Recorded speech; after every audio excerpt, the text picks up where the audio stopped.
Welcome everyone. In this presentation, we're diving into cost models, one of the most powerful tools in procurement. Most negotiations go like this: can you do better? And the supplier says no. But what if you could say, we've analyzed your costs. Here's what we think is fair.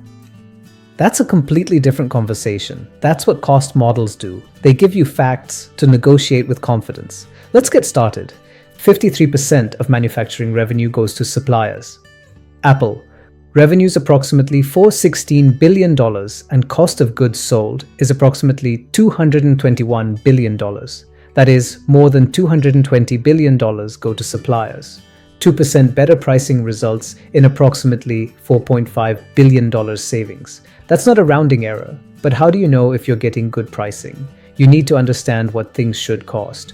A should cost model is your cheat sheet for what things actually cost to make.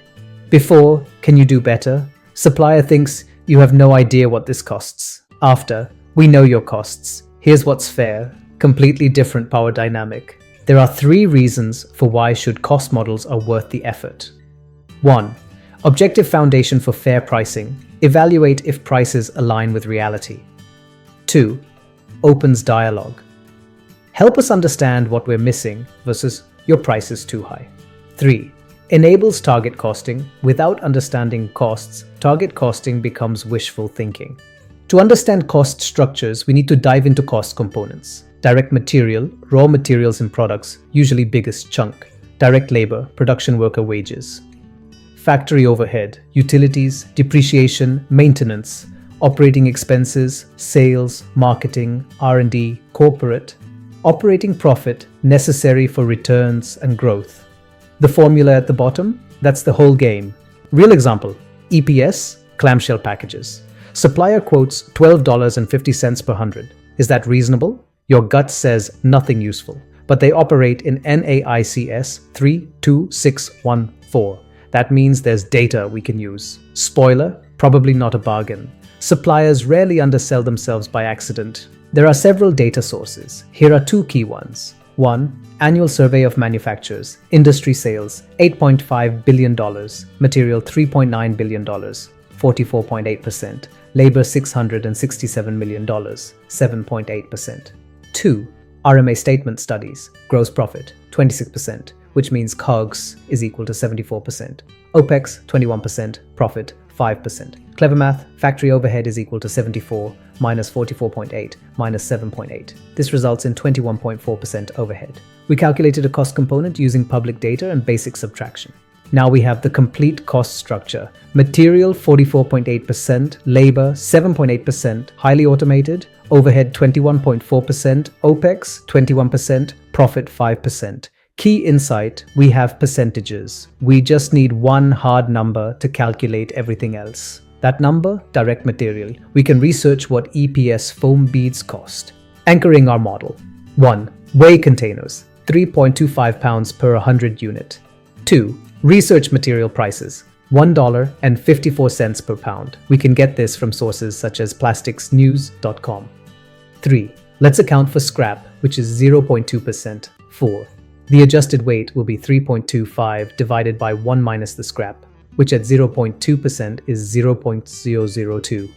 This gives us the adjusted weight of 3.257 pounds. Our final calculation for direct material cost, 3.257 multiplied by $1.54, which is equal to $4.98 per 100 containers. That's our anchor. Everything else flows from this number. Now, let's create the complete should cost model.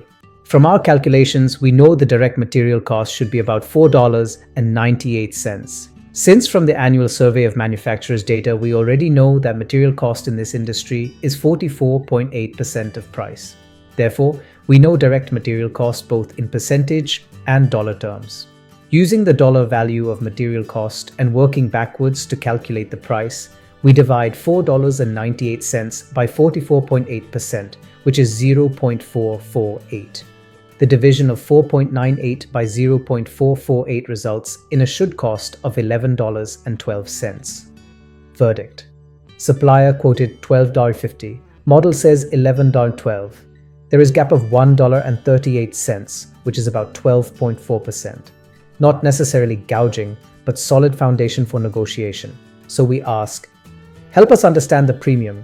We went from seems expensive to exactly 12.4% above benchmark. Facts, not feelings.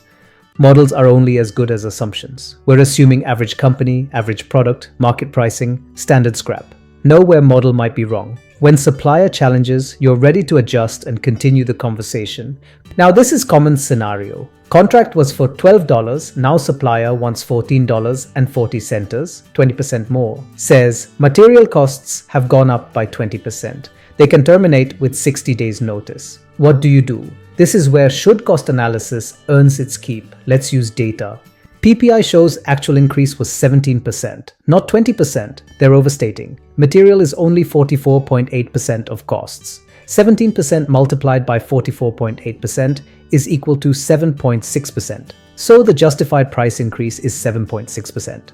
7.6% on $12 is equal to $12.91. They're asking $14.40. Something doesn't add up. A gap of $1.48. Strategy, present PPI data, share analysis, offer approximately $12.50 compromise, be ready to walk.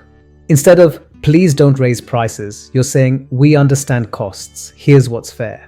Smart contracts include escalation, de-escalation clauses.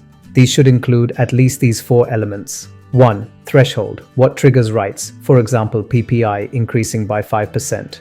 2. Formula, how will we calculate the new price? 3. Timing, how often can price escalation be sought by the supplier? 4. Caps, what are the maximum limits? Formula ensures adjustments reflect actual costs, not arbitrary percentages. Let's discuss another cost model, the learning curve models. What is a learning curve? First attempt takes forever, but 10th is automatic. This applies to manufacturing. Workers develop muscle memory, find shortcuts, eliminate waste. 100 hours for Unit 1, 61 by Unit 8, 37 by Unit 64. Supplier costs decline predictably. Understand it and negotiate for savings. Ignore it and overpay. Here is the simple formula that we can use. Y is equal to A multiplied by X raised to the power B. Y is the average cost.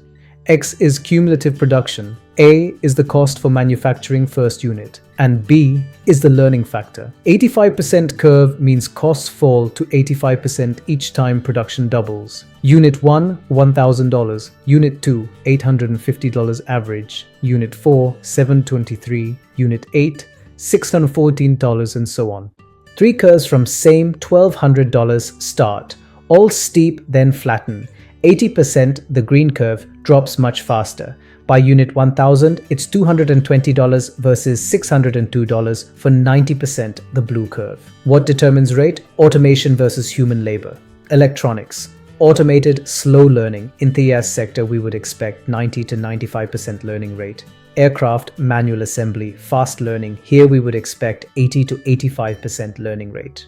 Let's take a concrete example. 50 fuel control units. First unit requires 100 hours to make, and the cost of labor is $20 per hour. This translates to $2,000 for the first unit. For 50 units, with a 90% learning curve, the average labor cost is $1,104 per unit. This results in a total of $55,177 for 50 units. With an 88% learning curve, the average labor cost is $972, which results in a total of $48,608 for 50 units. Difference: $6,569 from just 2 percentage points. Never accept supplier learning estimates blindly.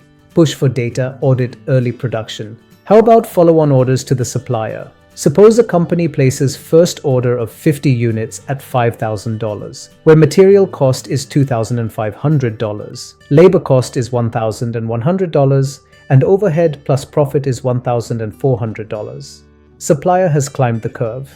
For units 51 to 400, labor drops to $759, a 31% drop. Therefore, second order should cost $4,659. That's $341 per unit savings. When we order units 51 to 400, for these 350 units, the cost will be 350 units multiplied by $341. which is equal to $119,350. Don't leave that on the table. Textbooks skip this, forgetting curves. Factors: gap length, complexity, prior volume, documentation quality. For low-volume complex products with gaps, account for this. Smart contracts include restart costs. Parametric models, cost as function of product characteristics. For example, heavier will cost more, tighter tolerances will cost more, titanium will cost more than aluminum. These aren't random, they're systematic. Parametric modeling formalizes them into equations. The model fills gaps between industry averages approach, which struggles with variations, and detailed build-up approach, which requires too much effort. Honda is known for having cost tables for some of their supplies. For die castings, the cost table illustrated here considers cycle time and weight drive cost. Look up 62 seconds and 0.09 kilogram. The cost will be $0.67. Formula: cost is equal to 0.005 multiplied by time plus 4.0 times weight. Supplier quotes $0.75. Table says $0.67. That's 12% high. What justifies the premium? Such tables require years of data collection, but once built, they provide fast and accurate estimates. Consider this compressor example where data is collected on prices and product parameters. One parameter is BTU, the British thermal unit, which is a rating that measures a compressor's capacity to remove heat from a space per hour, determining the cooling power of an HVAC unit. Scatterplot shows more BTU is equal to higher prices. Regression: price is equal to $27 plus $0.014 multiplied by BTU minus $0.011 multiplied by volume. We get an R-squared value of 0.795, indicating that the model explains 80% variation in price. 600 BTU at 100K volume is equal to $34.30. If supplier's quote is $35, reasonable. If the quote is $40, it is 16% high. Challenge it. 3 takeaways. 1. Should cost models transform negotiations from gut feel to fact-based? 2. Learning curves mean follow-on orders should cost less. Capture those savings. 3. Parametric models enable rapid, reliable estimates. My challenge: pick one category, build one model. Use it, see the difference. Companies that excel view this as ongoing capability, not one-time project. Thank you.